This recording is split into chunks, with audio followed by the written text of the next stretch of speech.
Alors évidemment, le fait marquant de ce trophée des champions, c'est le premier trophée de la carrière de Mauricio Pochettino, entraîneur du Paris Saint-Germain, qui 11 jours à peine après son arrivée dans le club de la capitale, a donc remporté ce trophée des champions face à l'Olympique de Marseille à l'issue d'un match moyen, plutôt maîtrisé en première mi-temps, un peu plus compliqué en deuxième période, mais l'essentiel est fait pour Pochettino. Ce trophée des champions lui permet enfin de remporter un titre.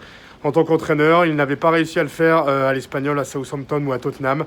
Et je peux vous dire qu'il était très heureux en conférence de presse. Il n'arrivait pas à trouver les mots pour décrire son énorme émotion, comme il l'a souligné avec ce trophée des champions.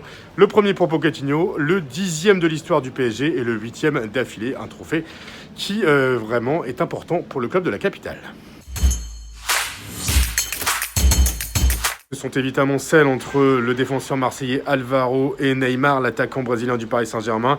4 mois après leur différend lors du Classico disputé au Parc des Princes et remporté par l'Olympique de Marseille. Neymar avait accusé Alvaro de racisme, de propos racistes. Alvaro les a toujours niés.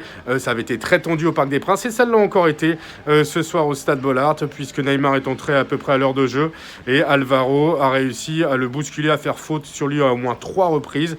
Il a même récolté un carton jaune, le défenseur de l'Olympique de Marseille. On sent que le différend est encore bien présent, mais Neymar n'a pas réagi, n'est pas rentré dans la provocation et au final il n'y a pas eu de nouvelles provocations jusqu'à la fin de la rencontre, mais on sent quand même que ces deux joueurs ne partiront pas en vacances ensemble. Elle est pour André Villas-Boas, l'entraîneur de l'Olympique de Marseille, qui a dit que l'OM méritait de remporter ce trophée des champions.